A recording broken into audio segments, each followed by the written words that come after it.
Welcome back to Building Together, everyone. We are diving into our snap judgments of the new modular building after I built each bag.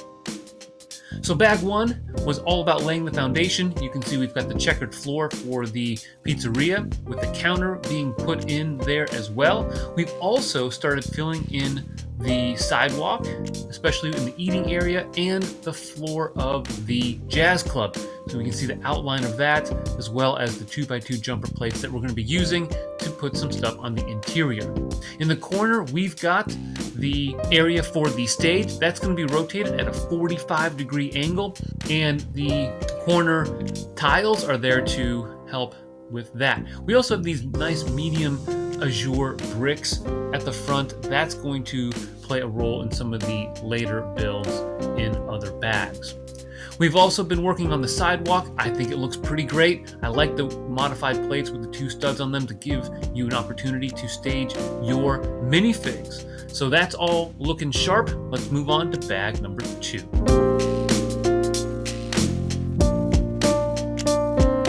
All right, in bag number 2, we are laying the tiles for the interior of the jazz club and building the stage. We've got a drum set, which kind of looks sketchy to me. The saxophone is up there. We also have a bathroom located underneath the stairs. Interesting that they put it there, but it's nice that they have the bathroom. The jazz club, you've got the 1x1 red plates that allows you to put some seats and tables in there as well. And we have on the right-hand side of the pizzeria, building up the counter, we have the white trim starting to be put in, and the snot bricks for that's going to be coming up soon as well. We also have a nice stone oven. Check this out. We're going to be zooming in a little bit here to check out this oven. Uses a new rounded wheel well piece and some nice stonework there at the base of it. The stairs look pretty nice. We're starting to form those. And on the back, we have this cabinet or shed or whatever you want to call it for logs. Now, it's important to note this because the set designer wanted to make sure that you can split the dark orange and the cool yellow from one another. This covers up one of the places where they weren't really able to do that effectively. So it allows them to keep that the building separate in terms of the aesthetics from the back.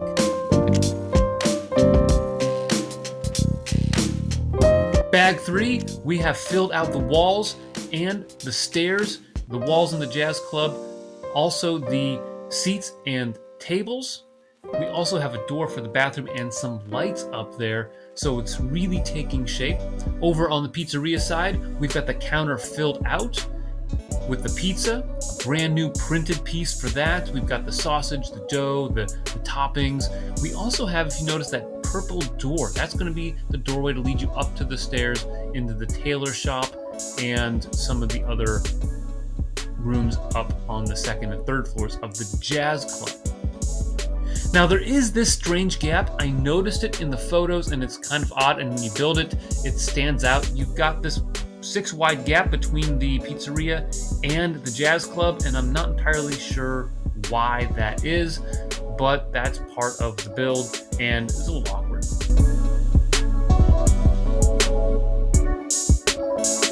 In bag 4, we have now built the facade of the jazz club. I think it looks great as you peer into the jazz club. You can see the stage and everything really clearly there.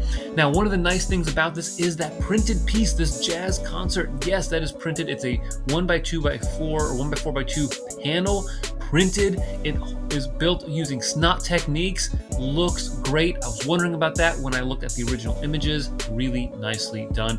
Now, here on the left, you've got the windows. Notice you've got the medium dark azure below, on the left, and on top. Now, on the pizzeria side, we've got this beautiful white trim that's going on there using the snot bricks. It's something that isn't really common, and it makes it pop. The extra mile, that's what modular sets are about. Looks fantastic. You can see the 10 studs going up on the side of the door, 8 studs around the window. We have these 1x2 modified plates that will allow us to attach the awnings. We've also worked on the little trellis there on the right-hand side, so we have some nice greenery. Looking at it from the top, we've put out the tiles And now the first floor is almost done, with the exception of the entrance. We're gonna have to build the doorway for the jazz club.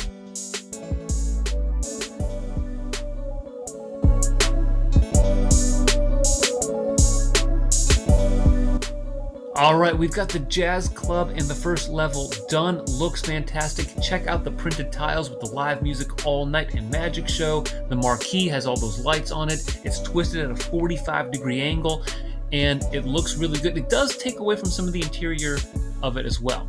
Now we have the sign for the tailor shop that is up, established in 1932, just like the Lego company. We also have the curtain and the lights for the stage. I think it looks really nice. It's effective. Simple technique, but effective, and that's one of the nice things about this set. It doesn't try to do too much in some places, but when it does things, it looks and works really well.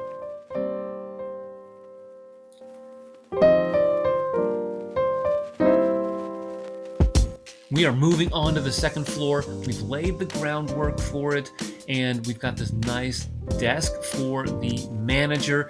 The ice cream cone in green looks nice for the lamp. We've got the rotary phone, creative technique. Again, not crazy in terms of complication, but it's there. The rounded table works really well. You've got the reddish brown ingot pieces that are capping the edges of that. We also have a little bit of stair work going on the right hand side, and check out the tan floors. This is something that was interesting to me. You've got this gap in the floor. You can see the light gray plates followed by the tan plates. And this is done basically by putting plates on top of plates. On most modulars, you've got a little bit of a shell with plates on top. This is almost like two fully stacked plates on top of one another to give you a carpet room feel. I like it. It's a little bit different, subtle difference from other modulars, but it's a step up, step in the right direction. I like that. We also have some detailing at the bottom of what will be the windows using the 1x2 groove bricks.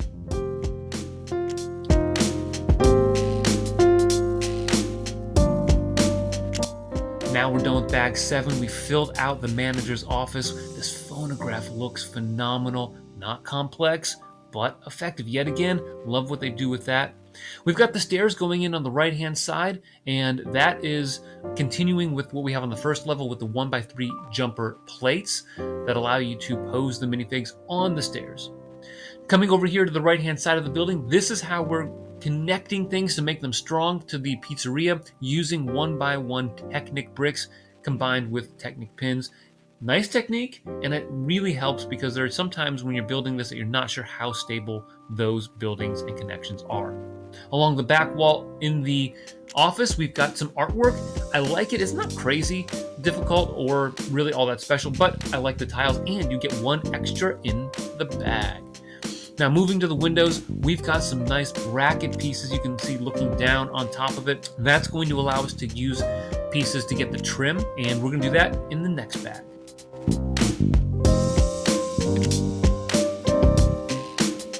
So bag 8, we've got the windows, stained glass windows. A little different. Usually you don't see a lot of stained glass in modular buildings, once or twice before with the brick bank and the pet shop, but here it looks nice on the front. I'm not 100% sold on it though, but I like the way that they do the trim along the windows. We use 2x2 gray jumper plates followed by 1x4 tiles in black, you can see there. In the middle, we use 1x8 tiles to get that trim. Looks really good. Nice detailing all throughout there. We also use these half circle jumper plates to get the details on top of the windows. A nice new piece, one I haven't seen in sets before, so something I hope to add quite a few of to my collection. We use these modified 1x2 plates to allow us to have those runners along the bottom side of the window. That's really nice, and it's a piece that's been around for a long time, so it's cool to see pieces that you might have lying around in your collection used to get really cool details. We have in the hallway another purple door that leads over to the tailor shop, and a brown door leading to a small balcony on the back side of it, and we have a railing in the manager's office.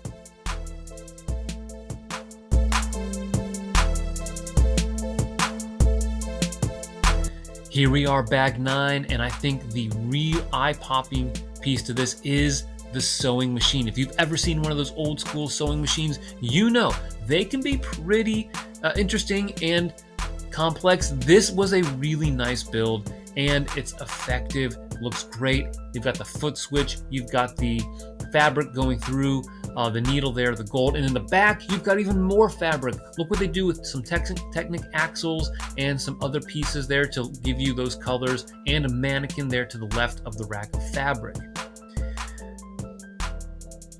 Looking at it from the top, we can see that we've got a chimney that carries up from the pizzeria. You've got a little stove or something like that for the tailor to stay warm in the winter if it gets cold in your modular city. I know here in Cleveland it does get cold, so we're going to make sure our minifigs stay warm throughout the time.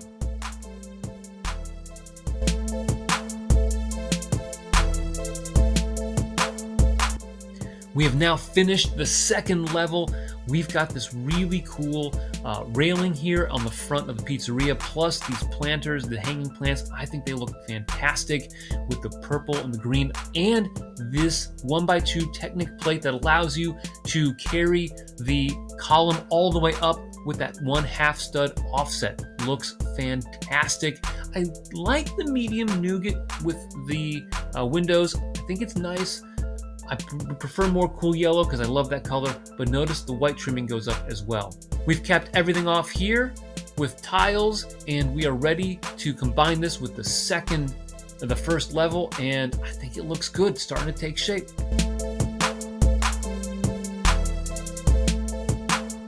So bag 11, we are building the third level for the Jazz Club. We've got this railing, and back here, check out this couch. This is a really cool couch. We've got this snot brick that allows us to connect things on different sides. You can see that right there. 4 studs on the top, 2 on the side, 2 on the top, and 2 on the other side. Gives us a lot of flexibility with how we use that piece. We have a music stand next to that with a nice printed piece that I like, and a little container to the other side of the couch. We've got a plant in the hallway that's not anything too special, but a nice little detail that's fun to see when those things are included in the set.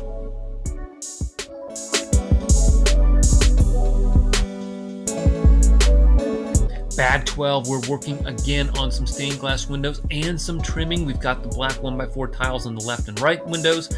We have a little different setup here in the middle, and that's kind of the interesting thing. Now below the windows on the left and right, we've got some snot bricks that's going to allow us to do a couple of different things than we did on the second floor. That's important because we don't want our build to be too repetitive, and I'm glad that they've done that. Now we've got this middle window gap. You can see it. I'm going to zoom in a little bit here so that you can check out that gap from the facet brick. Yeah, the facet tile. A little gap, and I think that's going to be important as we build the rest of the window there. Zoom in a little bit. There you go. You can see that a little bit better. The 1x6 gray tile covering up that trimming there. And then we also have, when we turn this around, we have this desk with a mirror. Now this is not a mirror piece like in the detective's office with Al Barber's shop. You've got a long actual mirror piece. This is a 2x4 tile. It's somewhat reflective, but not perfectly reflective like a mirror. We also have this bracket piece that allows us to do some really cool snot work that they use repeatedly in the set. That's used a couple times here in this desk and elsewhere, and it's a new piece to me, the one that I got in 2022 that I'm looking to explore how to use it better in my own creations. The desk looks good overall. I like the color, the lights around it, and again, we've got that 2x4 tile that's not super reflective, but works a little bit. Around back, we've got some slopes, adds a little bit of difference to it, and some windows in black. Very reminiscent of the Fire Brigade, which has the dark red bricks, the windows. It also has this light gray trimming running through the middle of the floor. So again, similar to the Fire Brigade, although that used white windows instead of black ones.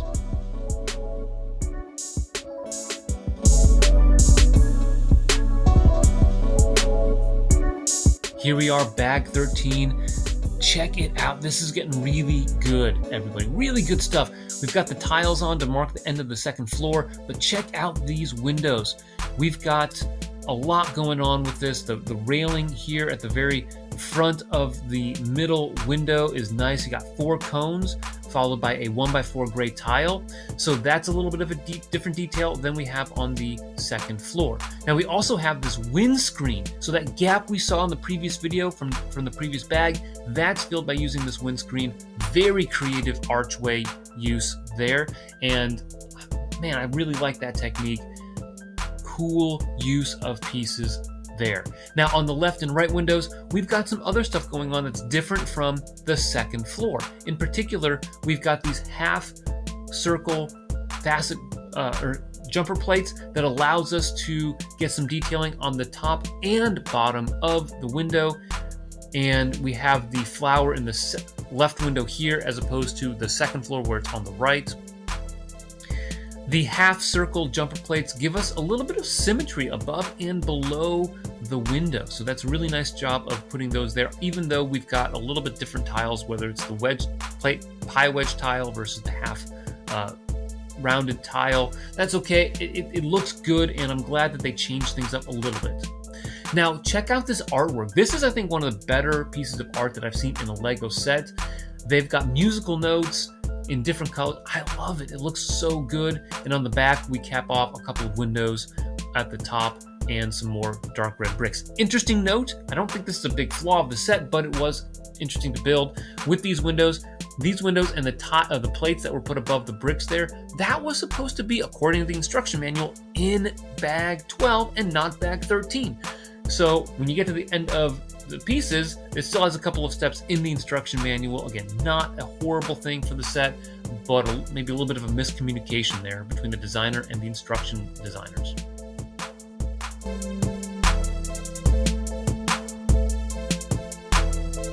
Bag 14. This is all about the roof, in particular that Jazz Club sign. Check it out. It looks fantastic. You got those medium orange or bright orange sausages that cap off the top and bottom of the sign. Again, those 1x2 modified plates that have those bars on the side that we use for the windows, we're now using here. It looks great with the marquee attached using some new 1x3 modified plates with clips on both sides. We also have some interesting observations with the printing. Check out the J. You can see there's a little bit of gap on the right-hand side of the J. Now, at first, I thought this might be a printing error, but when I look in the instructions, the gap is there as well. You can see it with the J. You can see a gap there at the A and the Z. So it's common across most of the letters there. So it could just be something similar to the neon that's running through the bars there.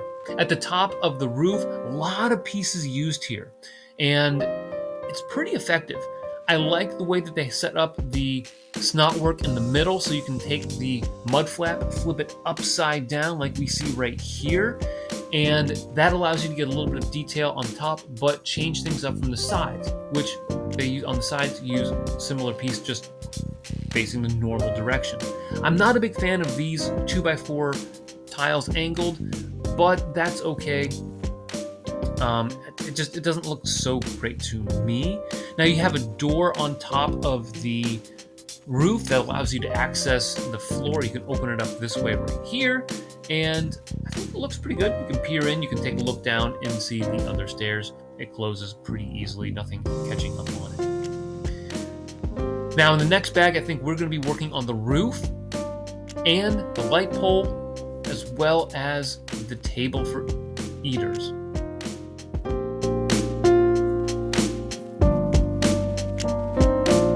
All right, we've finished the set. Check out this greenhouse. It's a cool thing that opens up. I love that you can put it together there and see what is going on inside. Now there's this new piece, this plant piece that kind of branches out that I think is going to be very useful for trees and other plant type creations. So first time I'm seeing those pieces in a Lego set, and I'm really excited about those. Going back down to the sidewalk, we have our lamppost, the traditional lamppost in a modular, as well as a table for two, and I think it looks pretty cool. I love the printing on top of the umbrella piece. You add the minifigs and you get a lot of light and life into this set. So that's the whole thing. These are my gut reactions after building each bag and building the whole set. This is not, I would say, a formal review. I'm going to do a short review in a little bit, so that way you can get some more details on how I compare it to other modular buildings and how I might place it in my modular city. So with that said, thanks for watching. Hey, make sure you subscribe. Really would appreciate it, and it would help our channel out a whole lot. And always remember to keep building together.